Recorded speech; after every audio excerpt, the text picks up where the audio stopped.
Olá pessoal, tudo bem com vocês? Eu sou Vera Garcia do blog Deficiente Ciente.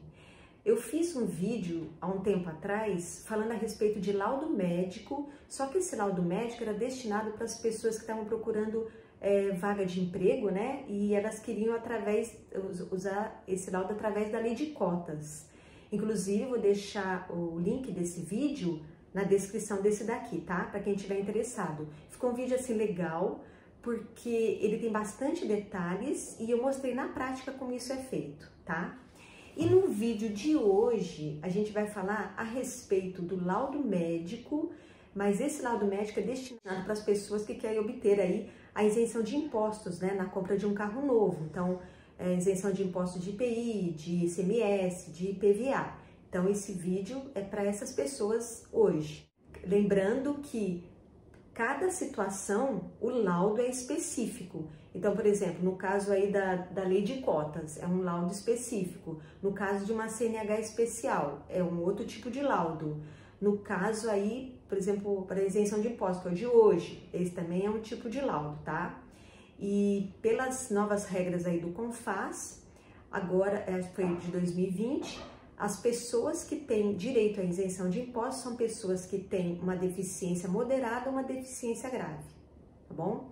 Então, vamos começar aí, eu vou passar umas dicas para vocês, na verdade são umas 7 dicas, tá? Então, vamos começar pela primeira dica. A primeira dica é que vocês têm que arrumar um médico de confiança.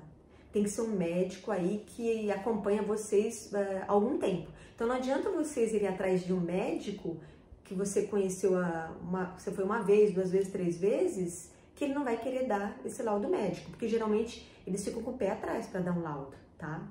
Então tem que ser um médico que você conhece há um bom tempo, que ele te conheça bem, porque esse laudo, gente, ele tem que ser assim muito bem elaborado, ele tem que ser praticamente perfeito para poder ser aprovado. Qualquer coisinha é motivo para o médico perito do Detran, né? Porque depois que você conseguir esse médico, esse laudo, né, com o seu médico aí particular, esse laudo vai passar nas mãos aí do médico perito do Detran.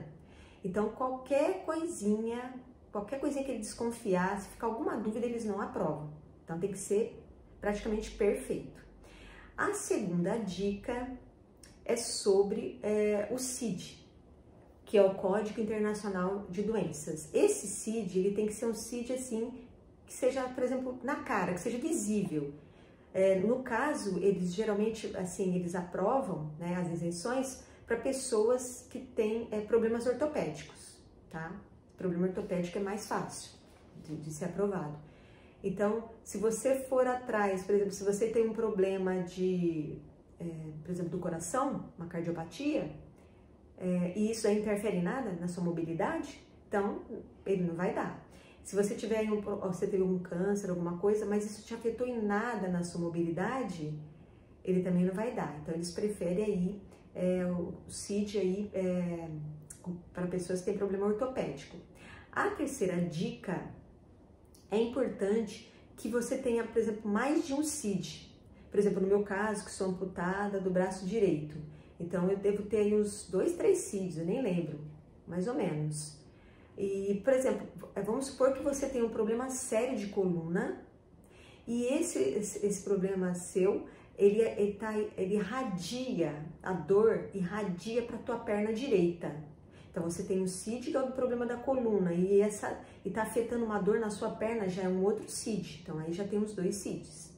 Então, você tem que ter realmente alguma coisa para convencer esse médico que você realmente precisa dessas isenções, tá?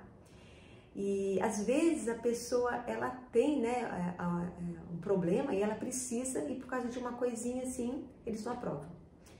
A quarta dica, esse laudo, ele tem que ter bastante descrição do seu problema. Por isso que o médico, ele precisa te conhecer bem na hora de ele preencher esse laudo.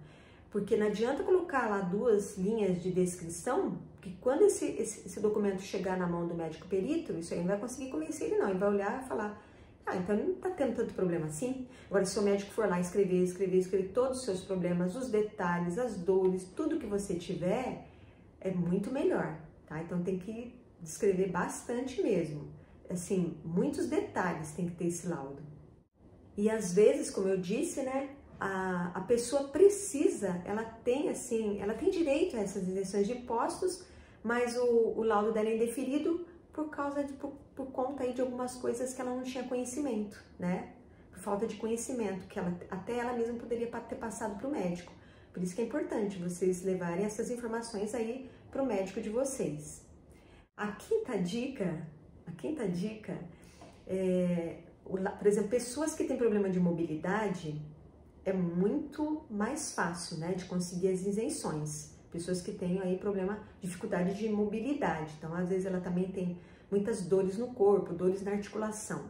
E juntando isso, por exemplo, a perda de força, que ela tem em algum membro do corpo, seja os braços, as pernas, que no caso aí já entra na sexta dica, aí é muito mais chance, né, de ser aprovado. Porque ela perdeu a força em algum membro do corpo. Eu lembro, gente, que, olha, não tem nada a ver, mas eu lembro na época que eu fui tirar CNH, isso aí não tem nada a ver com as isenções de impostos, tá? Mas quando eu fui fazer a minha CNH, no ano de 2000, eu lembro que o médico período Detran, ele queria ver se eu tinha força no meu braço, para ver, acho que se eu ia conseguir segurar no volante com o braço só, né? E ele mandou eu lá segurar um ferro e eu tinha que colocar esse ferro para trás, uma coisa assim, eu tinha que ter força ali para mostrar para ele que eu conseguia. Então, vocês estão vendo, olha, em 2000, para uma CNH especial, para um laudo médico de uma CNH especial, eu já tive dificuldade, né? Imagina os tempos de hoje, que como tem muita gente aí que às vezes não tem problema, né? Então, assim, um probleminha muito leve e quer conseguir as isenções de impostos, os peritos agora estão mais do que desconfiados, tá? E a última coisa que eu ia falar para vocês, que é a sétima dica, é importante levar exames complementares, tá? Então, por exemplo, assim, o médico ortopedista que você passou, os exames que você fez de coluna, o exame do braço, densitometria óssea, alguma coisa aí que é mais uma prova, né? E que vai juntar para convencer o médico perito Detran. E outra coisinha também importante aí, que eu vou deixar aqui para vocês, é que o médico de confiança solicite também que você precisa de um carro com câmbio automático. Aí reforça mais ainda, tá? Então são essas aí as dicas, espero que vocês tenham gostado. Se gostaram, deixa aí uma curtida. Então isso daí tudo também é das experiências que eu tive, né? Porque quando eu consegui a minha primeira isenção foi em 2002 e naquela época era difícil, mas não tão difícil quanto tá agora, né? Tá complicando cada vez mais. Fica aí para vocês essas dicas, tá bom? Então, quem ainda não se inscreveu no canal, se inscreva, não esqueça aí de se inscrever. Vou deixar aí também aqui em cima uns vídeos aqui interessantes para vocês, assim como o vídeo sobre o laudo médico que eu falei no início, né? Um abraço aí para vocês, tudo de bom e até o próximo vídeo.